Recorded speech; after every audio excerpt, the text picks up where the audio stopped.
전남 한평군에 있는 한 제재소. 이곳은 한옥을 짓는 데 필요한 나무를 다듬느라 정신없이 바쁩니다.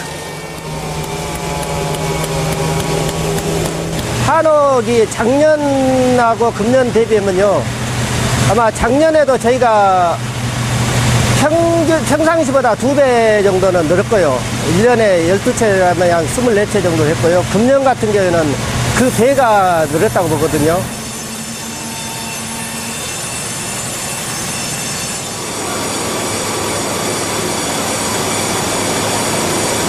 일일이 손으로 대패질을 하던 옛날 같으느냐 감당하지도 못했을 만큼 일이 늘어났습니다. 달라진 것이 있다면 나무들이 대부분 수입나무라는 것입니다. 엄청나게 많이 늘어났지요. 지금 엄청난 이 숫자지요. 근데 옛날에는 집을 크게 짓고 나무를 실하게 쓰고 싶었어도 나무가 귀하고 또 돈도 없고 그러기 때문에 나무를 약하게 썼어요. 근데 지금은 사람들이 살기가 좀 편하다 보니까 여유있게 보니까 나무가 뭐 가정집도 궁궐나무처럼 굵어졌어요.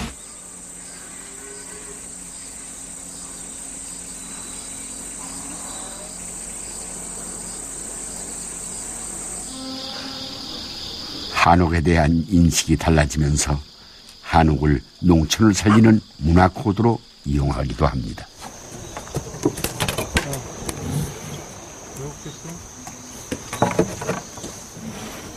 목수 출신인 박광일 씨는 틈날 때마다 한옥집을 조금씩 늘려가고 있습니다.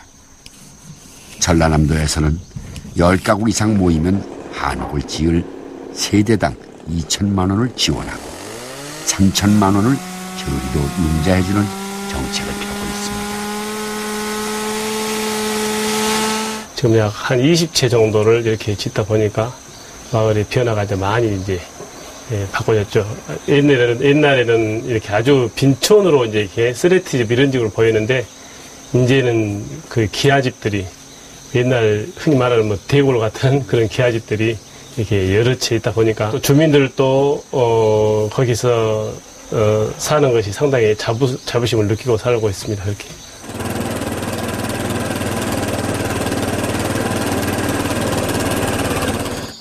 흙도 완전히 까치버린데. 괜찮아요. 점점하고 사오죠. 이제 여기는 집이. 한옥 지원 정책이 있다 보니 외지에서 살다가 이사를 들어오는 경우도 있습니다. 조영목 씨는 목포에 살다가 이곳으로 이사를 왔습니다.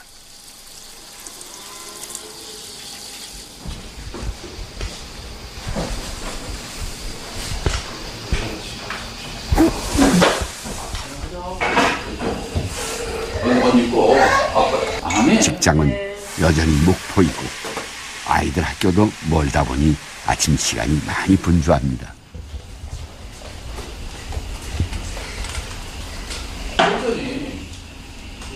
그래도 조영목 씨는 자신의 선택에 무척 만족합니다. 도시 살다 보니 좀 상망했어요. 상망하고 또 아이들 늦게 보는 아이가 있는데 아토피가 좀 심각한 문제가 있었고 그래서 예전부터 시골로 들어가고자 하는 그 꿈이 있었는데 그 꿈이 좀 빨리 왔습니다. 빨리 와서 아이들하고 좀 왔는데 아이들 좀 설득도 좀 많이 했고 또 주변에서도 말이 있었지만은 어려운 결정을 했는데 와서 보니 참 좋더라고요. 오기를 100번 잘했고 또 주변 분들한테도 좀 많이 권장하는 그런 입장이 있습니다. 제가 아마 가장 제일 처음에 이제 지은 집이 첫 작품 여기가 이제 그렇게 해서. 그런데 요즘 지어지는 한옥들을 자세히 보면 기존의 한옥과는 좀 다릅니다. 지붕은 기와를 얹었지만 예벽의 형태는 다양합니다. 좀 더 편하고 구하기 좋은 재료를 사용해 짓다 보니 나타난 현상입니다. 안에 좀 훨씬 나아요. 그리고 한옥 형태들이 요즘 많이 이제 자기들의 좀 그 취향에 맞게 많이 이제 바뀌어지는 그런 실정들이거든요. 그래서 자기들이 하고 싶은 대로 하다 보니까 이제 이런 집 같은 경우는 바깥 외부가 이제 빨간 벽돌로 쌓고 안에는 당토인데 빨간 벽돌 쌓고 이제 이런 형태로 이제 간 집이 몇 개 있고요. 전통 한옥에서 약간 개량됐다 이렇게 생각하시면 아마 되실 겁니다.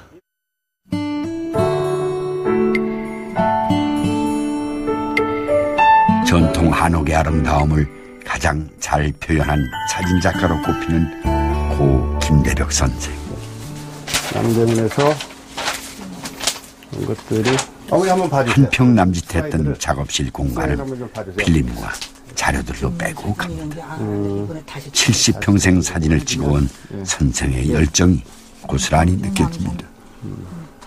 양동마을 이것도 재밌는 건.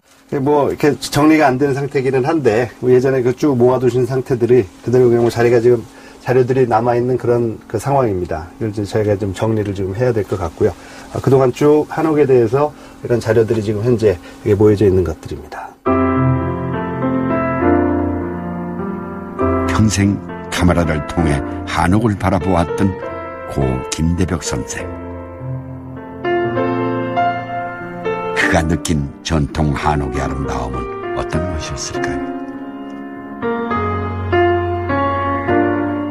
예, 아버님이 저희한테 뭐 설명을 해주신 것은 한옥은 하나의 어떤 그런 단순한 어떤 뭐 촬영의 대상이나 뭐 작품으로 보는 것이 아니라 우리들이 살아왔고 그다음 지금도 살고 있는 살림집이기 때문에 그 집에 사는 사람들이 어떤 생각을 가지고서 그 집을 살고 그 집을 지었을까 이제 그런 부분을 많이 생각을 하고 그것을 이해를 해야만이 정확하게 한옥을 바라볼 수 있다라고서 그렇게 생각을 하신 것 같습니다. 그래서 한옥을 통해서 한국인의 심성이 무엇인가를 이해하려고 많이 노력을 하셨고 우리의 심성을 이해하다 보니 자연스럽게 왜 우리의 한옥이 이렇게 발전해 왔는지 그런 것들을 이제 이해하게 되는 그런 과정이었다고 생각을 합니다.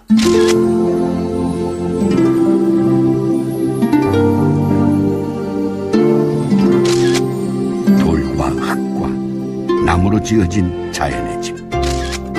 한옥은 무엇보다 자연과의 조화를 생각한 집입니다. 마당과 대청을 통해 바람과 햇빛의 길을 만들고 세계 어디에도 없는 온돌로 난방을 했습니다.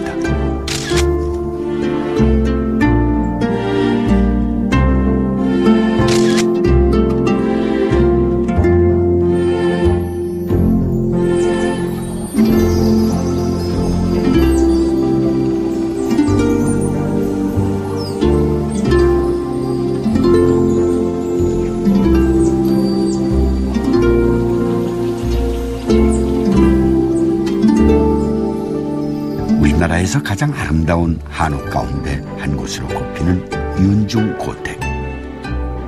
조선 후기 양반가옥의 원형을 보여주는 이 집을 보면 원칙과 실용이 조화된 전통 한옥의 아름다움이 느껴집니다.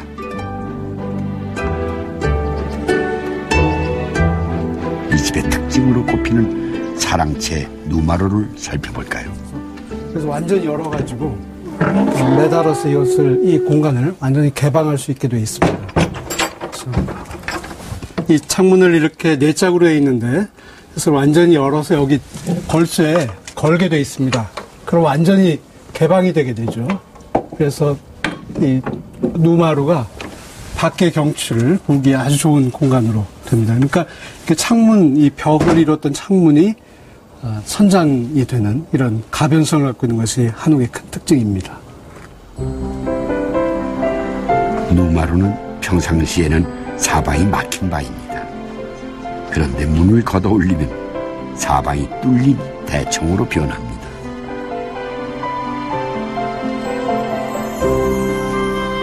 이런 형태의 설계는 비단 이 집만의 특징이 아니라 한옥에 공통적으로 나타납니다. 여름철 환기와 더불어 자연의 아름다움까지 즐기려는 선조들의 멋이 집 구조에 그대로 담겨져 있는 것입니다.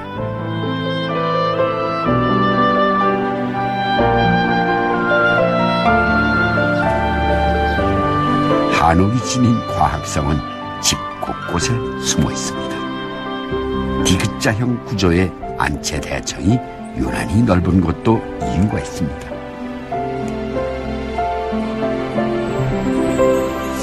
그리고 이곳이 이제 그 안채 그 건물의 중심인 대청인데요. 이렇게 대청이 넓은 것은 이곳이 그 제사를 지내고 여러 그 활동을 하는 공간이었기 때문에 그렇습니다. 근데 이 대청은 앞에 이렇게 깨끗이 비워진 안마당이 있고 또 뒤에 항상 그늘이 지는 저런 뒷들이 있습니다. 그래서 여름철에는 특히 이쪽에 가열된 공기가 위로 올라가고 또 뒤에서 찬 공기가 이것을 메워주는 이런 대류가 일어나기 때문에 다른 주변보다 3, 4도씩 낮은 시원한 공간이 됩니다. 그래서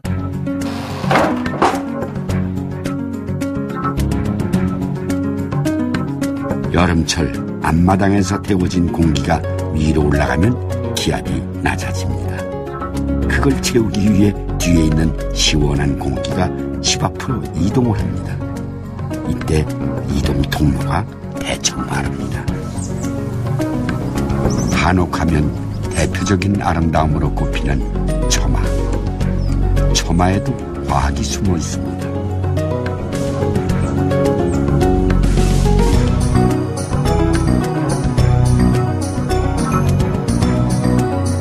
태양이 높이 솟은 여름에는 처마가 햇볕을 가리면서 막아주는 역할을 합니다. 반면 태양의 고도가 낮아지는 겨울에는 햇볕이 방 안 깊숙이까지 들어오게 됩니다.